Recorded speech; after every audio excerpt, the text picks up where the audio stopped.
Welcome everyone who is joining us on YouTube this morning. Welcome to everybody who's joining us on Zoom. Again, this is our never to be named Wednesday study session that's been going on for a couple of years now. It used to be once a month in person, now it's every week online. You get to choose what we study. Each week we prepare the next week's according to what you want to study.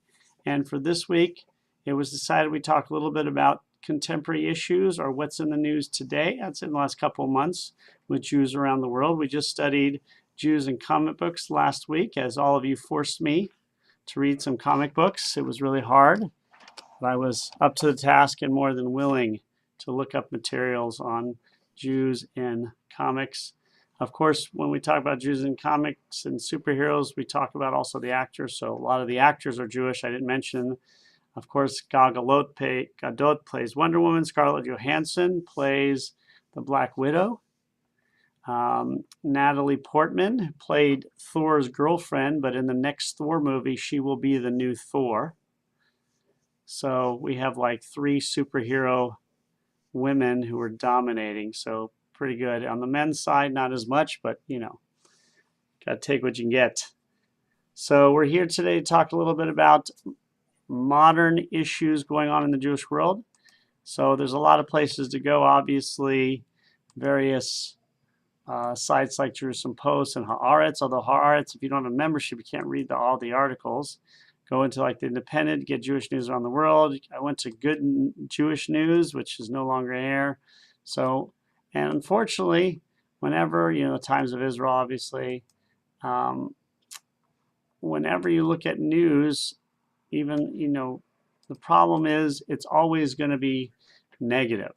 It's all terrible stuff. It's all divisive issues. That's just what makes the news. I mean, you have to go to the back pages to find the happy stuff. So if anybody has some happy stuff, we'd love to hear that, because there's a lot of happy stuff going on in the world. Probably more than the opposite. It just doesn't make the news. So we'll look at some of the news articles that are making headlines today in the Jewish world.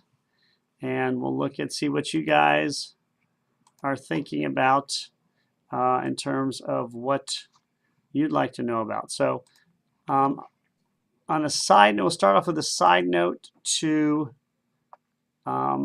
what's going on in Ukraine. So we know the war's raged on for a while now, but what has been some of the side effects? The biggest side effect to Israel, well, there's been a couple side effects, namely Israel's relationship with Russia, which is a very difficult situation for Israel because they have a tenuous relationship with Russia, which of course has military personnel and armaments in Syria as we speak, although it seems like they may be taking some out.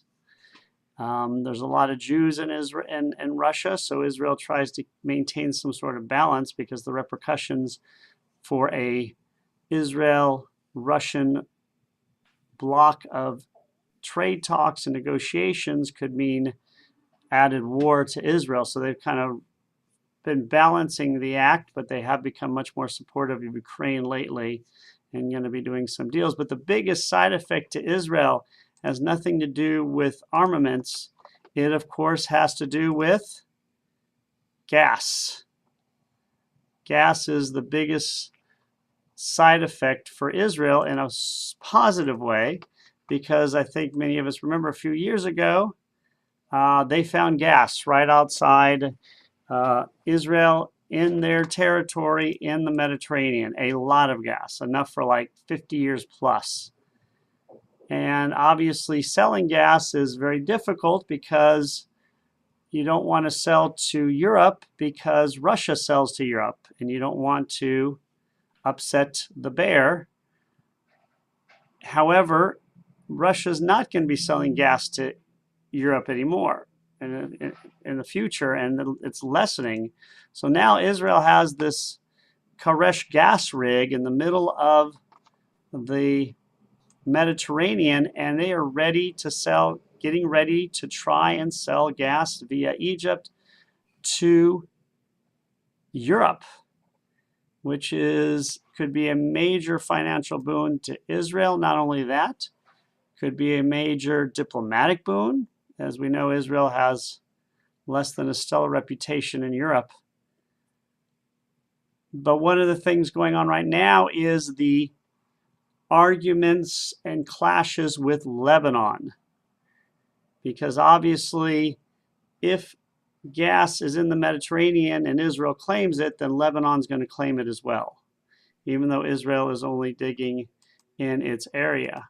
But right now, there are talks between Benny Gantz and Yair Lapid and the energy minister named El Harar, not as well known, with Lebanon as to what's going on there to make sure that hostilities do not end in anything beyond harsh words. Because obviously, if you're selling gas, you don't want people buying gas to think like there is a chance that gas is going to be sabotaged, because then they probably won't buy it from you.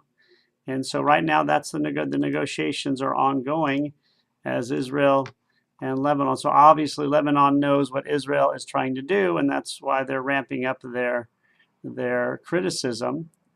So right now, we see gas is ready. There's been a lot of hubbub in Israel about who's in control of the gas, how to use the gas. Is it for Israel? Is it to sell? Obviously, there weren't many places they could sell it. Now they can. And so just as it is a boon to Israel, possibly, gas in Lebanon will be a major boon for a country that has been rocked by civil wars. It's basically under the control of Iran and Hezbollah at this time. And I don't know if anybody's heard this. Doesn't make the big news because obviously it's about gas, and that's not war, so it's not going to make news in other places. But in Israel, it's a big step, as Israel is currently negotiating with the European Union and to sell this gas. They're not allowed to, Europe doesn't like to deal with Israel directly, so they're going to do it through Egypt. But have you guys heard about the gas in Israel? It was big news maybe 8 years ago when they found it, because there's always the joke is, why did God give us our land in the middle of nowhere? You've got oil here, you've got so many resources and Europe and Africa, but you gave us Israel, which is like, except for the fact that it's a port, there's very few resources there, but now there is. Now they have gas, and coincidentally, Europe needs gas.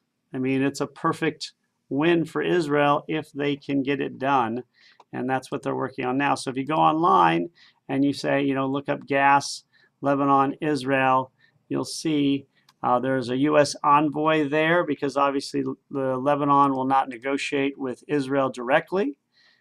Israel wanted to go through the UN, which is very ironic, but Lebanon is not getting their paperwork in. I think Lebanon is probably more concerned with arguing with Israel than coming to a decision, because the longer they argue, the probably more it hampers Israel's relationship with Europe. Michael.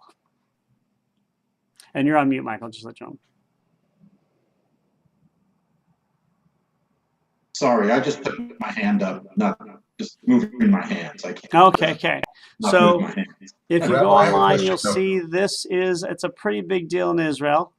Again, I mentioned financially and strategically, and also just culturally, to have any relationship with Israel, with Europe.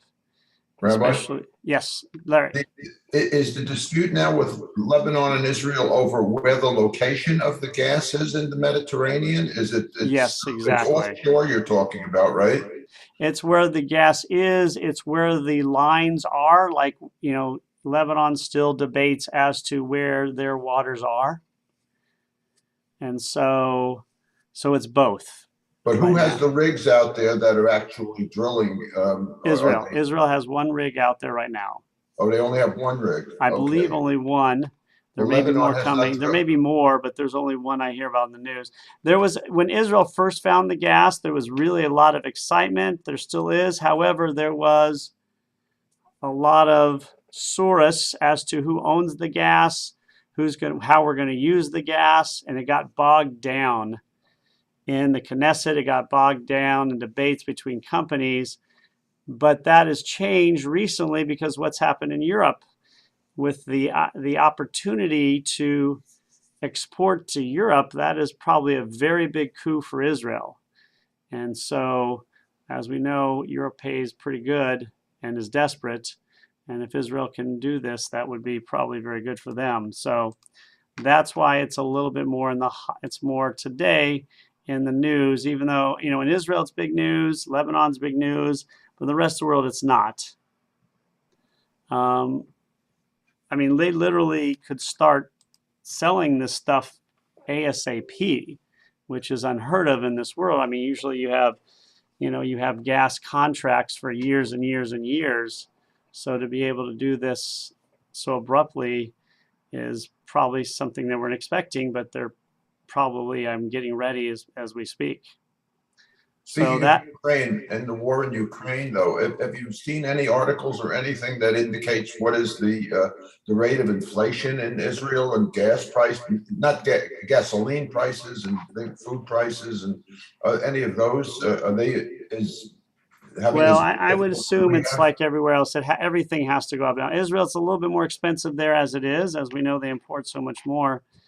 But everything in Israel is more expensive, so I assume it's all gone up. I mean, it's gone up everywhere else. I have not checked that out, though. So if anybody else has, I mean, I think it's a fair assumption where gas is up all around, oil's up all around. So, I mean, gas may not be in Israel because obviously they have their own resources now, but everything else they don't.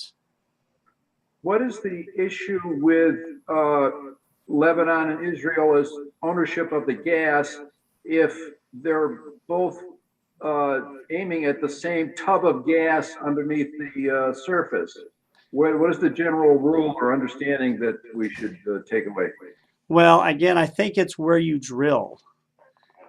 And so Lebanon is claiming Israel's drilling in their territory because they don't agree with the territory that's been laid out. Obviously, you have to go. They're trying to go to the UN, but they're not turning in paperwork to the UN because they just want to keep this as an argument as opposed to a solution. So, again, they've been arguing this way since the beginning. Israel obviously is drilling in their own area, but it became much more of an issue in the last 4 months than it was before. I mean, not more of an issue. It became more of an immediate issue, and it became more of a front page in the Jewish newspapers as opposed to page 3, 4, or 5 because of what's going on. So, I mean, obviously, right, if you'd gone 3 months ago, you would not have seen this on the front page of, Haaretz or Jerusalem Post, but now it is. So this is, I assume it's a huge deal. I mean, I assume they can make an incredible amount of money from this. And you know what? Money is always helpful. That may be something you guys don't know yet, but money can be helpful for a lot of things. So, and this is a good way to make money. Now, how are they going to get it over there? I don't know. I'm sorry, Mike. No. I was just going to say, as a comment, in the United States, generally, if you drill and you're pulling oil or gas from an adjacent property owner, it's kind of a rule of capture, and it's the property owner who's being drained who has a responsibility to drill a well or enter into a financial agreement with the original driller. And if that person declines to enter into the agreement, then you have some issues. But generally, once you go down, whatever you capture is yours. Right, and that's how it works in reality. But we're dealing with a country that's at war with Israel, and no matter what Israel does, I mean, remember, Iran basically runs Lebanon now. So Lebanon is going to claim everything no matter what, and they're going to keep claiming this forever. So Israel is trying to negotiate with them, trying to work with them, but I think they're basically ignoring them. They just don't want to go to war over it because that would hurt. And Lebanon really doesn't either, but Israel doesn't want these border skirmishes, which it won't hurt Israel, but it'll hurt maybe their chances of making these contracts, I guess. So it's all about, they've got to get the pipeline set up. If they get that up, they've got to get if they don't have the pipeline yet, they've got to, I guess, carry it over on ships. So I mean, because remember, getting it to Europe from Israel, that's a big issue. You got to go, so how are you going to do that? So they're going to go through an onshore pipeline in Egypt also to help there. And then through that, they'll connect to Europe. And I'm not exactly sure how they're going to do it, but that's how they're going to do it. I had to click off for a second, but I don't know if you mentioned it in today's Jerusalem Post. One of the front page stories is Israel prepared to defend Kurdish gas rig after Lebanon threats. I don't know if you mentioned that. I'm sorry if you did. No, yeah, and that's pretty much what's going on right now. I mean, they are full force getting ready to hopefully start exporting with Egypt to Europe. And Lebanon, of course, is now making threats, obviously, because they just want to be disruptive. So Israel is making it very clear, not to Lebanon, but to Iran and Lebanon, that, Israel is not shy about attacking to protect itself. So, and plus the Prime Minister of Israel has to seem very, very strong, because obviously he's got a very shaky coalition. He's dealing with Iran and Syria. He's dealing with a lot of other issues internally.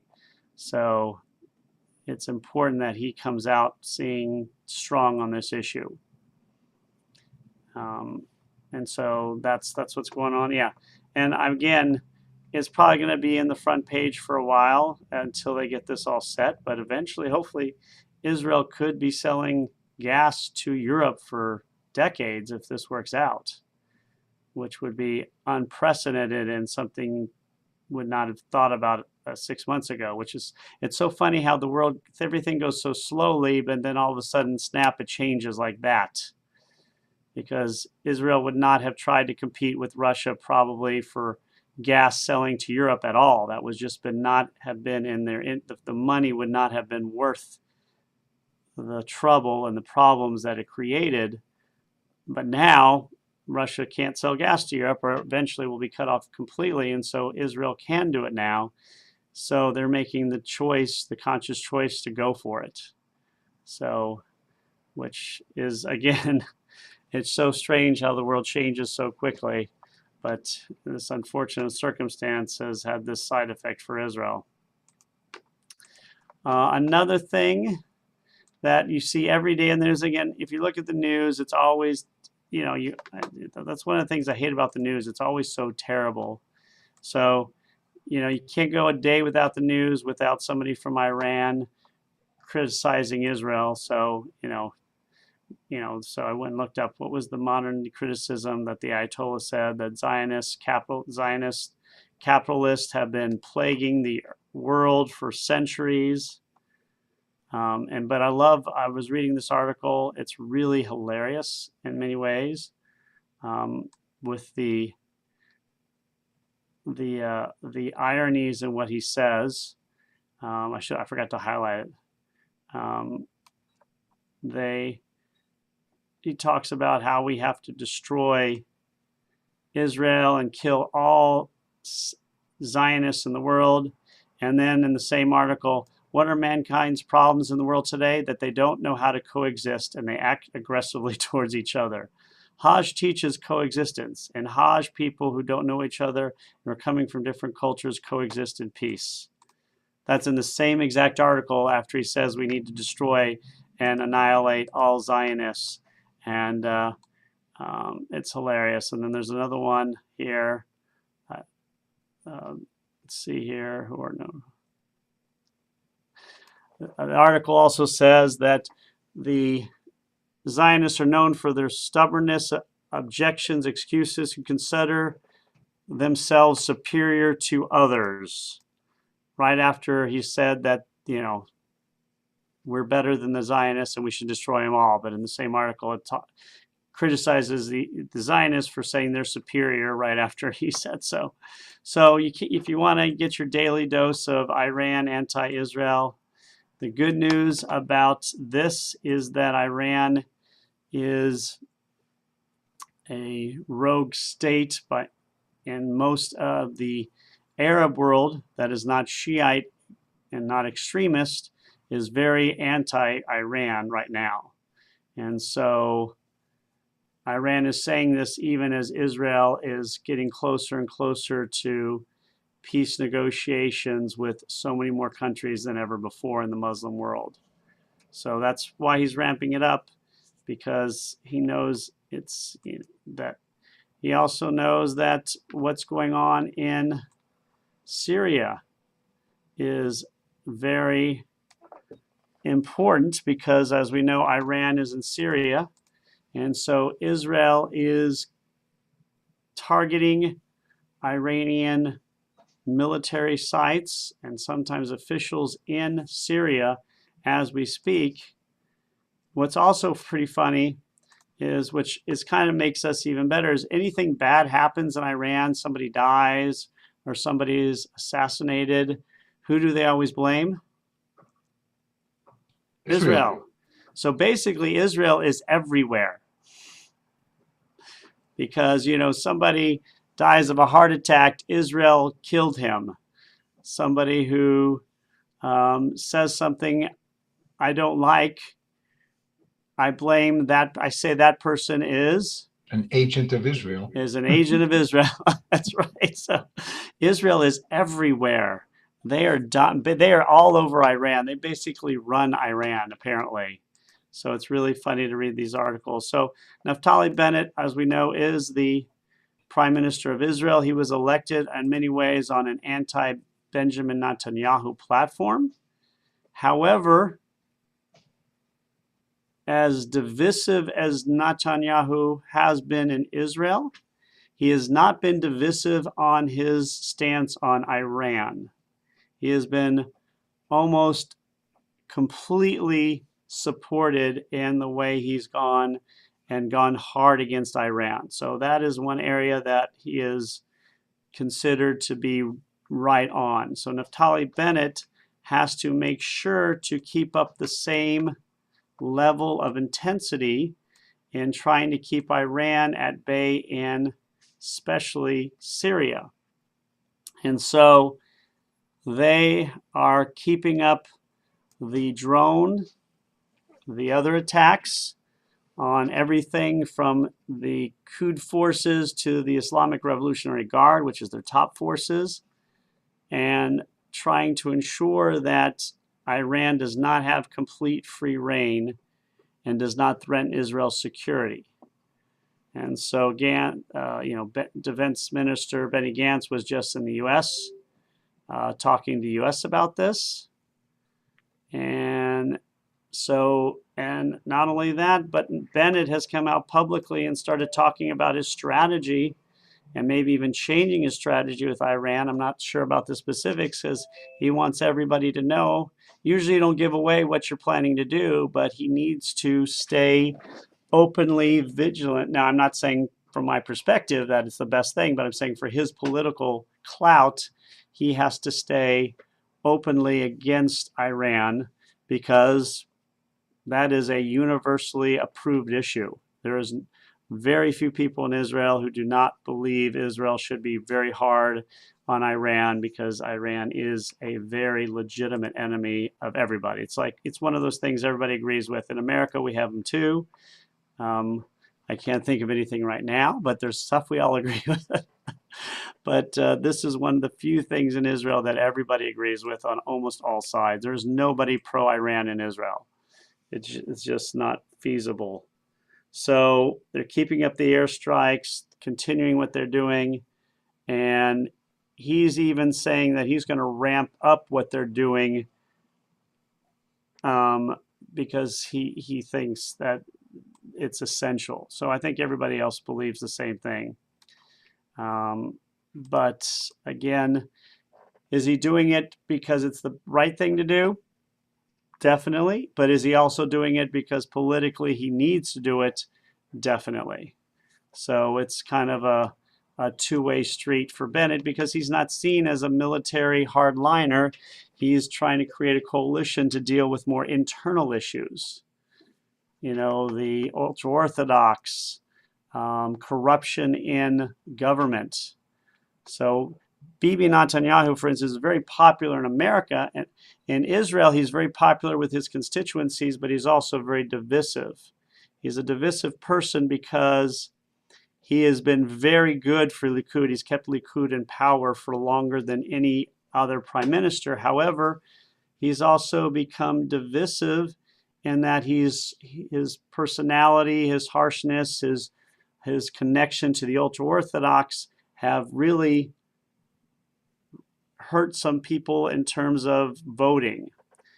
And so a lot of people also weren't supportive because there was a general belief that if he had stepped down and let the number 2 Likud guy, Likud would have won pretty easily in the last elections. That the only reason, he helped them win for all those years, but now he's kind of keeping them from winning a little bit. So there's a big belief that if he had just stepped down, Likud would have won again. So we know the status of his corruption trial in Israel, or the corruption. I've not been paying attention. The other one, the corruption trial, was another. I have not been paying attention. But now again, his corruption trial in America probably wouldn't be as bad, but Israel has much stricter laws on what their politicians can do than America. Most famously, Yitzhak Rabin was forced to step down in the 70s for basically having a bank account in America, which is like silly to us. I mean, no, I don't think there's any rules against it, but Israel has some strict rules for what their politicians can and can't do financially and that kind of stuff. He had opened the account when he was the ambassador, and then when he went back, they never closed it, and his wife withdrew some money from it. Yeah, all hell broke loose. Yeah, I mean, it was not that big. I mean, for us, it would have been not even an issue, but in the 70s in Israel, it was a big issue. So I haven't checked though what's going on with that. He's been kind of laying low for a while, probably trying to let things, whenever a new government takes over, like in America, you have a Biden's administration, you come on very positive, but we all know after a year or two, you lose a lot of popularity. And I think he's probably just biding his time because Bennett came in on this high note, they did this, and he's probably waiting for the popularity to come down, and then he'll make his comeback. And that, this is kind of what you do in every government. The new government comes in on a high, but then as time goes on, in a year or two, they start losing steam, and that's probably what he's going to do. But that's just, I'm not, I don't know. I'm not. Another article I noticed, very prominent. Brett, Yes, I'm sorry.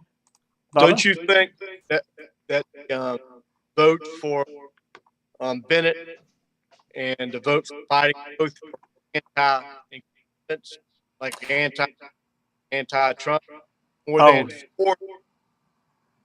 100%. I mean, Bennett, even more so than Biden. I mean, I think Biden won on an anti-Trump campaign, whether you appreciate that or not.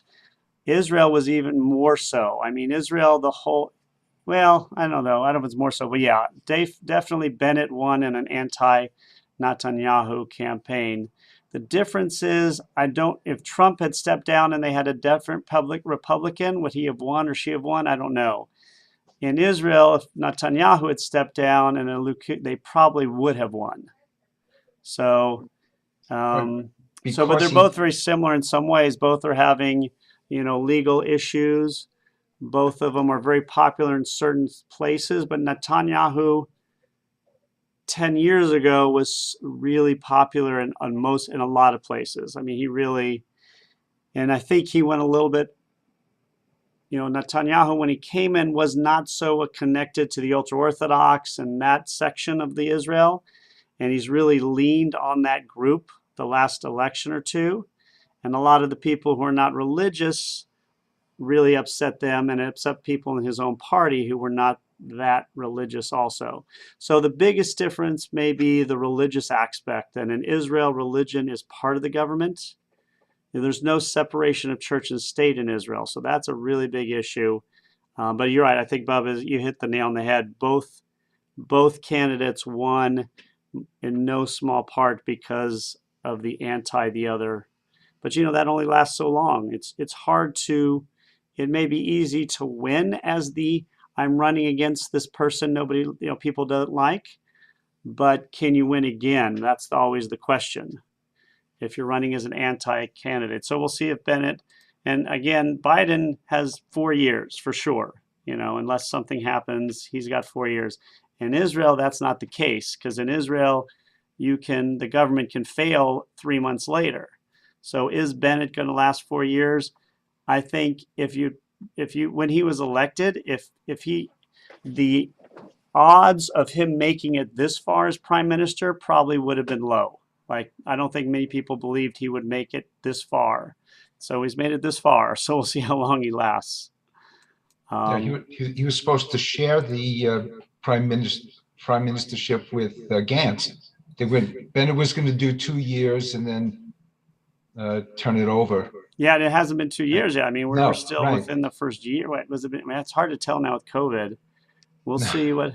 I know, but they almost lost the coalition about a month ago. One of the Arab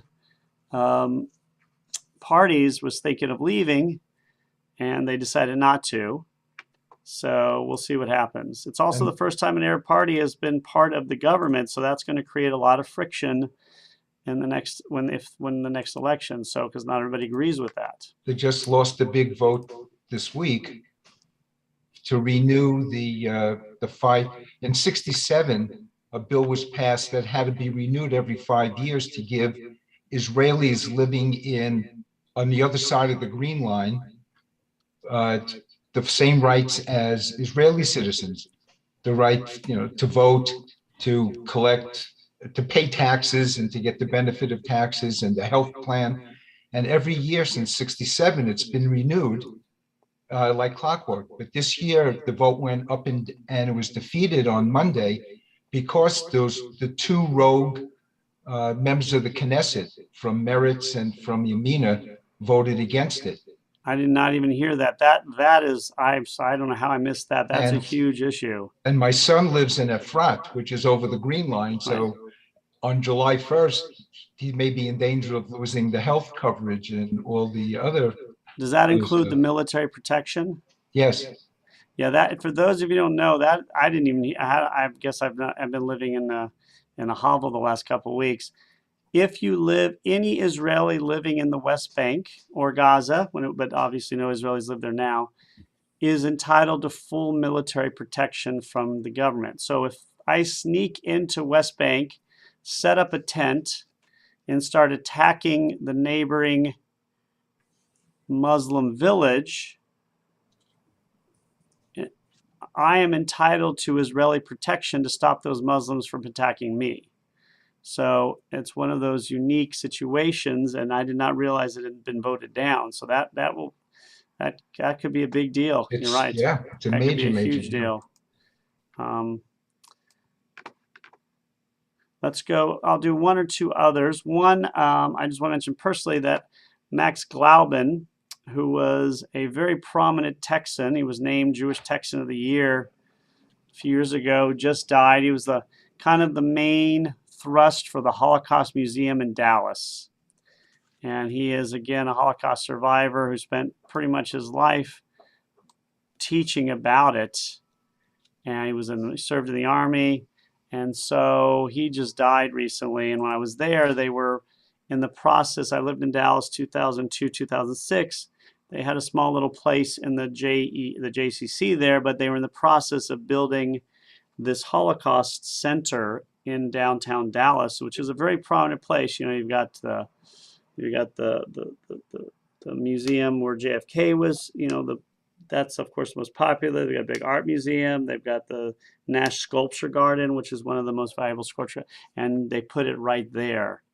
And it was in no small part because of him. Obviously, the amount of money it must have cost for that area, I think the city helped out with that, was beyond. So he, again, was Jewish. Was he Jewish Texan or Texan of the Year? He had some big award.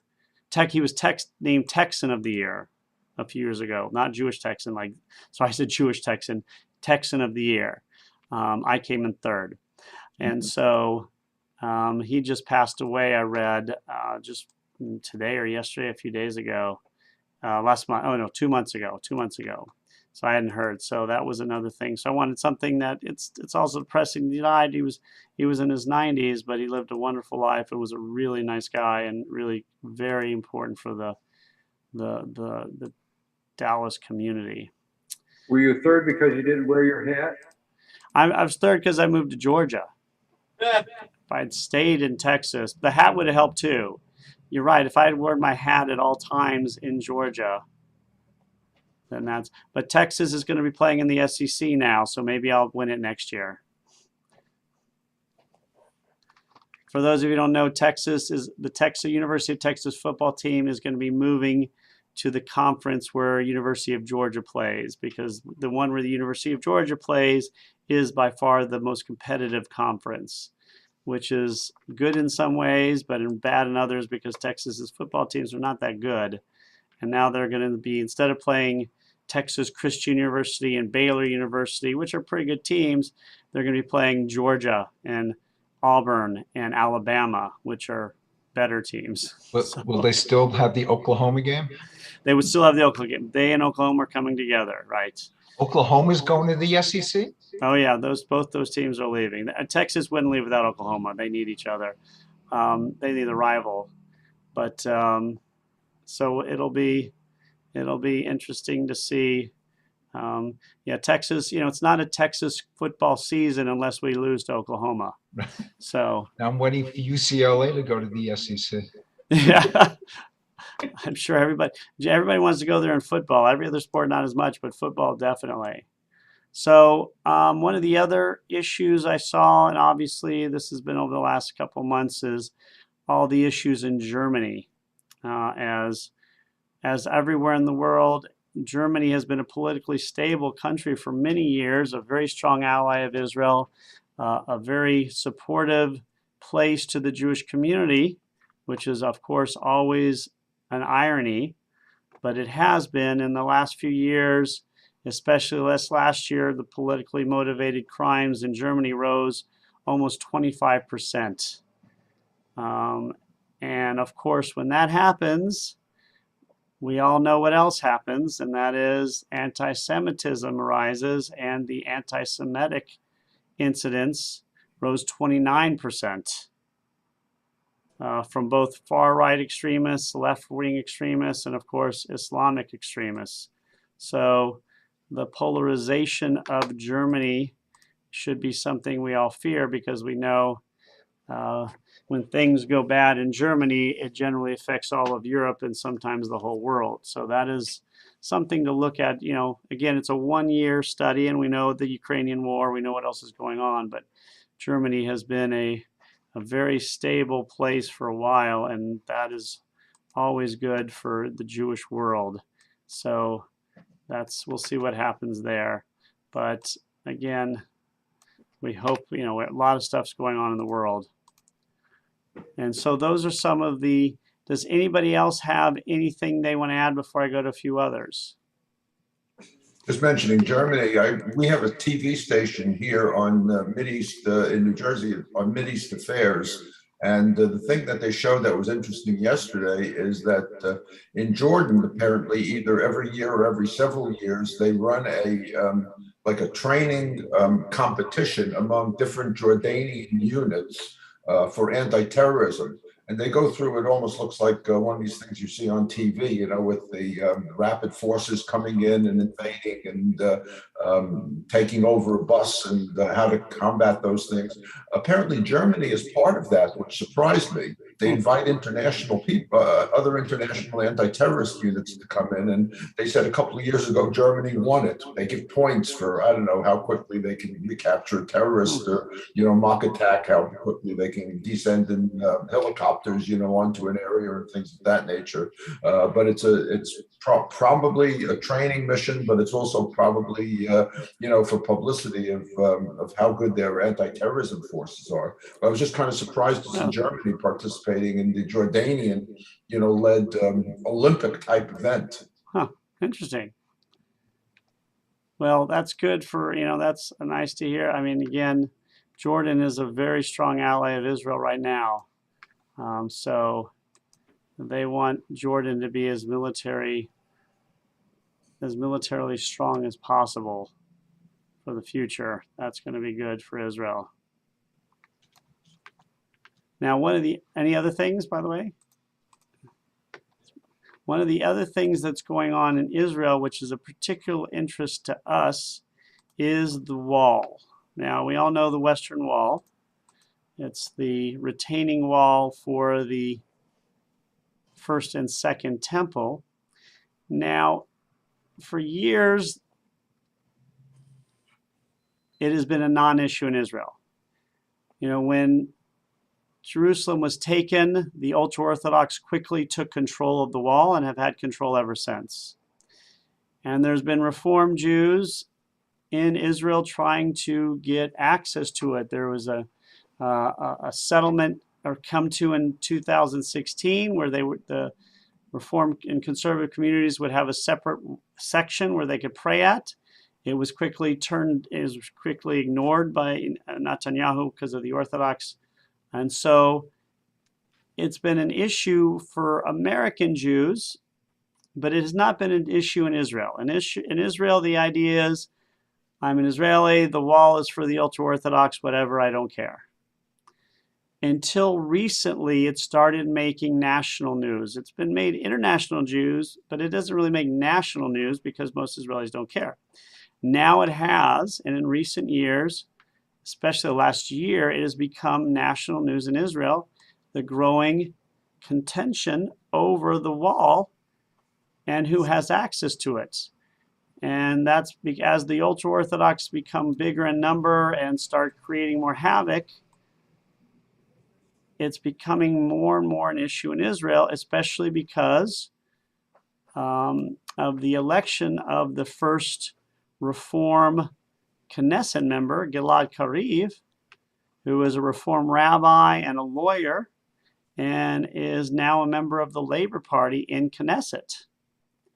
So he has been raising stores trying to create this safe haven for liberal Jews in Israel, an area, in a country where the ultra-Orthodox control religion.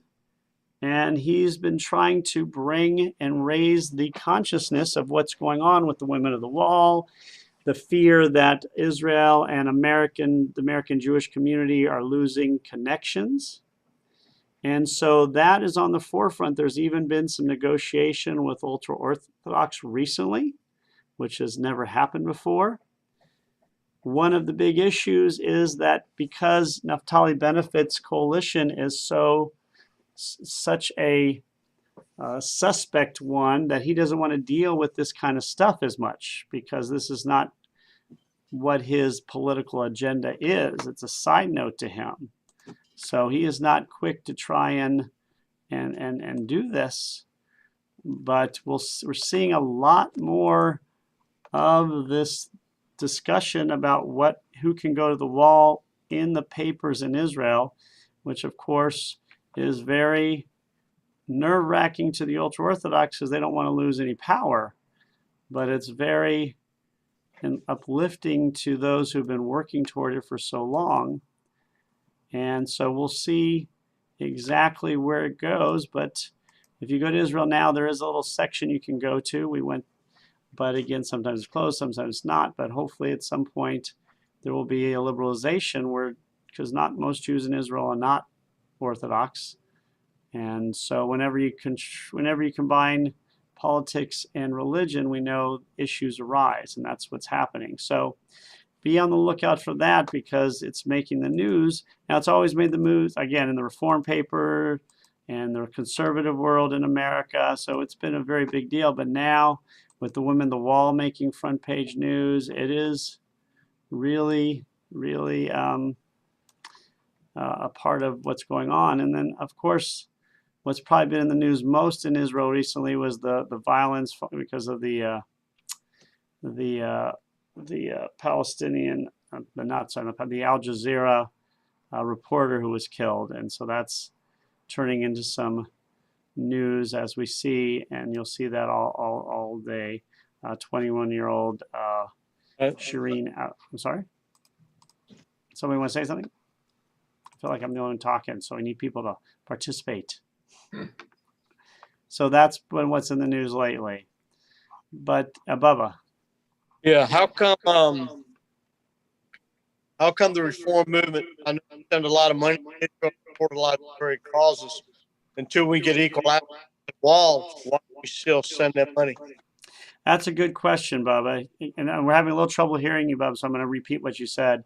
Why does the Reform movement still send money to Israel if we don't have access to the wall? What the Reform movement has been doing is sending money strategically now. So the Reform movement generally sends money to causes it supports. The wall is one of them, obviously, but there are others. There are money for ordination for Reform and conservative rabbis. There is money for the synagogues there. So that's where a lot of the money goes now. Also to places that, help those in need as well. But yes, the Reform movement in the last years has become much more aware of that monies were going to general funds that were going to places they didn't agree with. So they do a much better job now of making sure it goes to places that we support.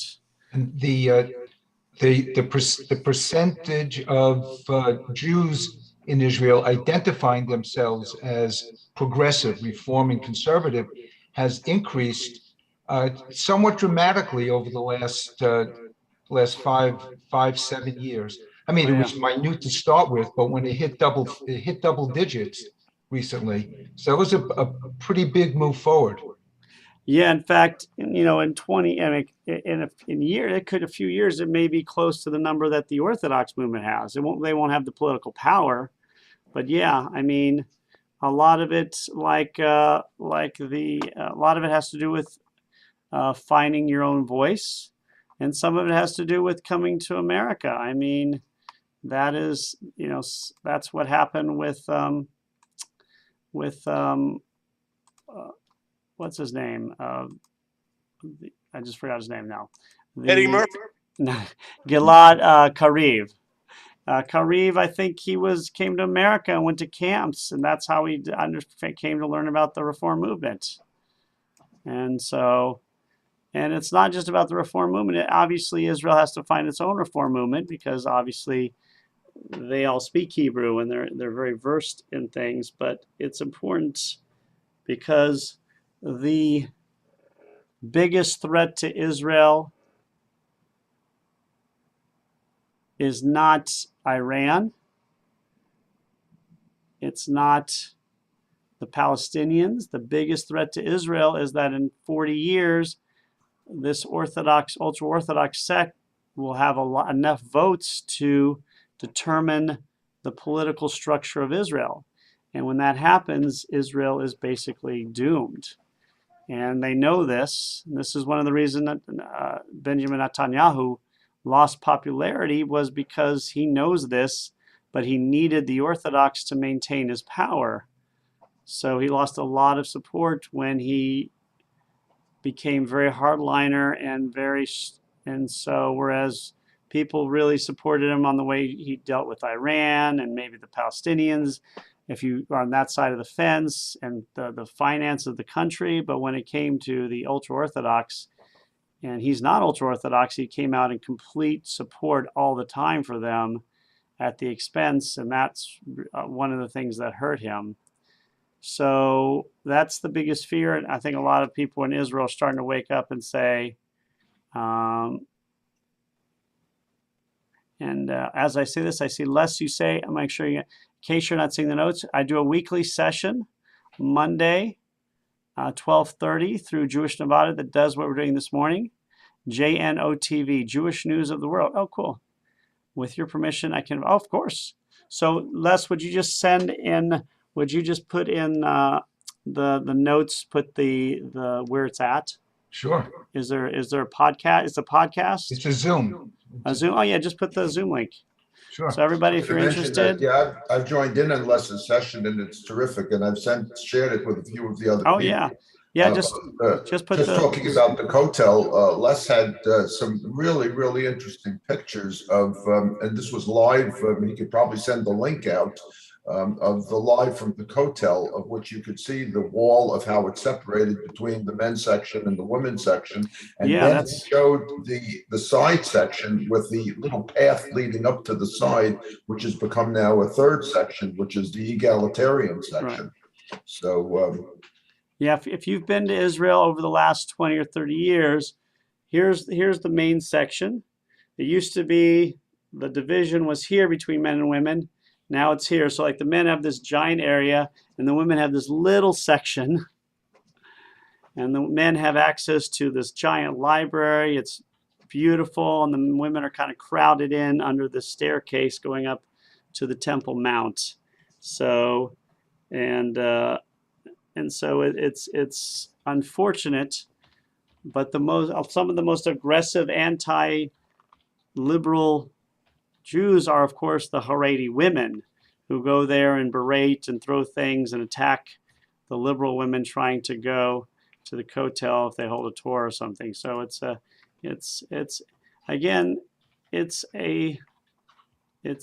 many Israelis, they could care less because they're not religious, but it's becoming more and more of a symptom of a larger issue, and that is what Israel's going to look like in 40 years if it becomes, the Haredi become 30% of the population. Eventually, Israel will, that basically Israel is I always forget the word. What's the word when you're not working voluntarily, not for any other reason, and you're giving money's giving you welfare state? That Israel will become a welfare state because the Haredi get money for not working, and that is that, and plus they don't serve in the military, and plus they don't necessarily support the country of Israel in the first place. So it's one of those scary things that nobody could have predicted 80 years ago or 75 years ago when Ben Gurion gave them this power. You got to remember, people get upset at David Ben Gurion for giving them this kind of power in 1948, but you have to remember when he did this, there was like 200 of them. 200. That's it. Right.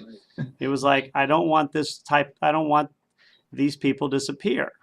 We need this kind of scholarship. We need this. The idea was not for millions of them to not work. The idea was, well, we'll have 200 scholars. We need to pay for scholars. It wasn't for every single person to not work. It's kind of like, we give scholarships, of genius, we give a scholarship to go to MIT. I think everybody is happy if Albert Einstein gets a scholarship to go to MIT. Nobody's going to be upset about that. But if all of a sudden everybody gets a scholarship to go to MIT, then MIT is going to go broke if nobody's paying money, and there's not going to be a lot of, MIT is not going to be MIT anymore if everybody goes there, So you mentioned this wall of separation between church and state, supposedly in the United States, that Jefferson had instituted. Not far from us down here in New Jersey, there's a lot of controversy going on and reevaluation of property taxes in some of the communities here. And that there was one town in New Jersey, I won't mention the name, but I think that they had applied for property taxes to be reduced because they were religious organizations, and I think it amounted to an enormous amount, almost 17% of some of the properties in one particular area, which would have made a sizable impact then on property taxes in that municipality for the other things. I know it's happened in Long Island, it's happened in many other places. So we have this wall of separation, and the wall of separation yet is, favors religion in a sense because it wants to encourage religion. And it wants to encourage these things, and there are loopholes in it. I wouldn't say they're loopholes, but there are ways of getting around it to avoid paying taxes, busing children to schools, taking advantage of the public schools for special education, and all of those kinds of things. So there's an enormous amount of use the word welfare state in quotes, in the United States as well. Oh yeah, in fact, in the ultra-Orthodox community in New Jersey, New York, that's what they do. They all move to one area, and so they control the school board, they control the congressperson, and so they control the city council. So they can get taxes lowered, they can determine what's taught in schools, and that's what they do. And then as soon as somebody's born, you go on welfare. Whatever the age is, you can go on welfare. When you're born or when you turn 18, you go on welfare. Yeah, other religions have taken advantage of it. Oh yeah, a lot others do it as well. Mormon religion has taken advantage of it. Yeah. Many of the other religions. Oh, it's not. No, it's all a lot of, I mean, and it's also the Jews non-religious groups. non-religious groups do it as well. Yeah. So it's unfortunate, but those are, so hopefully next, one of these days we're going to go on to these headlines and we're going to see positive news, but obviously we're not quite ready for that as humanity. But some things most things in the world are doing pretty good. I mean, we only talk about the negative, but well, the Abraham Accords seem to be working very well. Every time I turn on the TV, oh yeah, they're doing great. Yeah, there's 2 countries that want to join in on it, and now more talks with Saudi Arabia and Israel are coming about. And even though this controversy with Biden going to Saudi Arabia, was he going? Is he not going? Yeah. I don't know, but it's a human rights issue. But Israel seems to be buddying up to Saudi Arabia a little bit. Oh yeah, Saudi Arabia was buddying up to Israel too. In fact, we have two of our graduates are going to do a year in Israel before they go to college. One who moved to Atlanta, but Jordan, Jordan, I just forgot Jordan's last name, and Sam are both going to do a year course, which is a year in Israel. Oh. And when you do a year course, you go to different places, you study, but you also have opportunity for trips. And they're both, I think, going to go to Dubai as one of their trips from Israel. So they're going to do a year course in Israel, and one of the trips you can do is go to Dubai. That is strange. That I think is pretty interesting. That because now Israelis are flocking to Dubai, just because it's the place to be. So you never would have seen that again, things change quickly. They look like they're never going to change, and then they do. So, Bubba.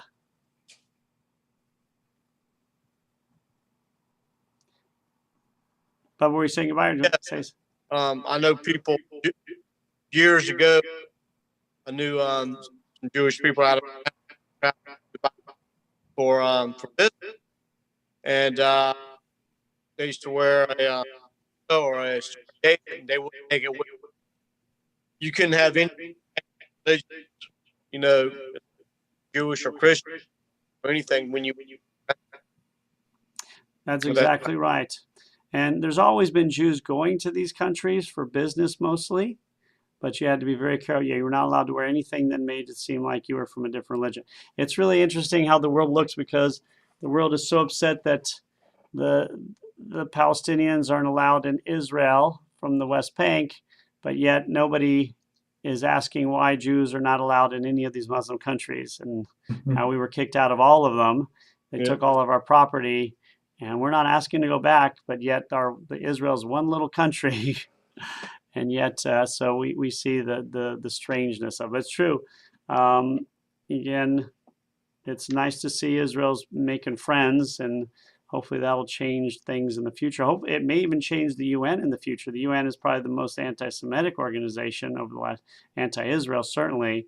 And if Israel gets enough friends with Muslim countries, then all these votes may not be voting against Israel all the time. We'll see. Well, closer to home in the United States, what's the situation with the HUC closing in Cincinnati? Well, they have voted to close it, and so they're now working on what exactly they're going to do. Will they change the vote? Who knows? For those of you who don't know, Hebrew Union College is voted to close the Cincinnati campus, the main campus, for the Reform movement. So we have not heard what else is going on, or we don't even know what they're planning to do with it. Is it economics that's causing it, or is it? What's a little upsetting is that we don't know. They just decided to close it. We're not sure if it's economics. We're not sure if it's geographic issues. We're not sure if there's some other reason, not enough students. It is a little mysterious, but it's probably something to do with economics. Obviously, people are struggling, but we'll see what they decide to do with it. From what Rabbi that there in Cincinnati, steadily going, people are elected or New York or Los Angeles to study, and that was they see a trend. They want to, instead of rectifying, making it more attractive, 2 years, they just got Yeah, and I think that's what a lot of people feel, that, they kind of gave up on Cincinnati really quickly. I mean, a few years ago, they looked like they were going to close the LA campus. But then, so again, I was not on the side of wanting it closed. I didn't know what the reason was. Some say it's because the politics in the area, which is kind of strange because there's weird politics everywhere. I don't think that had anything to do with it. I think the fact that the numbers of Jews living in the middle of the country is much less, that may have had something to do with it, but there's a lot of Jews who still live in the middle. So financial would have been the most obvious because it is a big campus. The other problem is the Jewish archives. HUC is the caretaker of the largest Jewish archives in America, or maybe number two. It's either number one or two. So they haven't even decided what they're going to do with the archives. I mean, some say they're just going to give it to the University of Cincinnati, which may be true, but I mean, that's the biggest.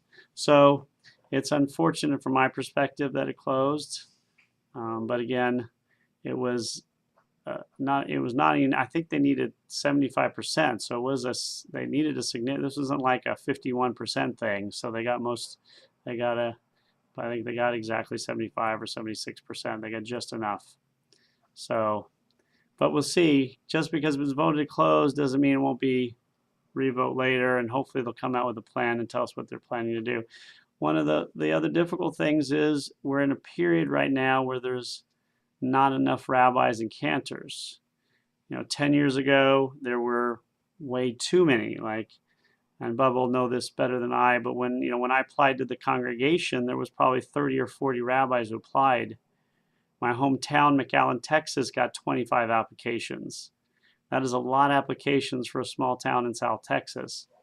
And so there weren't enough jobs for the rabbis. 10 years later, there's 35 congregations looking for rabbis right now who aren't going to get one. So it goes up and down, but it certainly was not closed because we have too many rabbis and cantors and educators. We're actually a little short. So we'll see. I'm still very supportive of Hebrew College, So, well, thanks. Now, before we conclude, just to make sure people remember, there is no class the next 2 weeks. I'm going to be at camp next Wednesday, and I'll be coming back the Wednesday afterwards with some of our campers. And then we're going to start up on June 29th. The subject matter was history of Jews in various cities. So if that's still what people want, and then we're going to have probably the 6th off, and then I sent out the list already. I'll send it out again. If there's any other classes we're going to do great places for Jews to travel and Jewish Broadway. If there's any other topic you want, we'll look it up. If I don't know about it, I will fake it and lie about everything to make it seem like I know more than I do. Why don't you do a thing on Jews in the bourbon business? Because the bourbon business, Kentucky, Bernheim. That's a great idea. We'll do that in August. A lot of them started in the bourbon business. So Jews just in the bourbon business or in alcohol distribution? Well, alcohol, but in Kentucky, it was the Jewish family that started most of the bourbon business. Well, and it was very interesting because we talked about 2 weeks ago Jews in Ukraine, and the Jews in Ukraine were very, very big into the alcohol business, especially in the 19th century and 18th century. I could not find out exactly what the reason. For their brand. Oh, really? Oh, that's cool. And we're trying to get it, whereas they kind of profits towards the war effort. So they got and Les also saying that he's going to have a presentation on Jews in the Rock and Roll Hall of Fame, which I'd love to see and I'd love to do as well. Oh, cool. In case you didn't know it, there are Jews who were in rock and roll. I can't think of any now. Well, maybe besides Gene Simmons from Kiss and Bob Dylan and Simon and Garfunkel, there just were none of the major ones. Mickey Hart from the Dead. Mark Knopfler. Yeah. From Dire Straits. And what's his name from? What's that big, very popular group right now? He's on TV.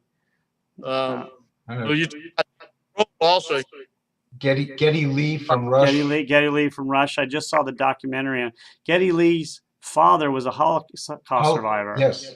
From Canada. I had no idea. I knew he was Jewish, but I saw the documentary and I had no idea it was like his father. Can you imagine a Holocaust survivor? And then, 15, 20 years later, I think your only son decides to go into rock and roll. I mean, he's probably thought he was crazy. Like, you're going to go play, what are you going to go do? What?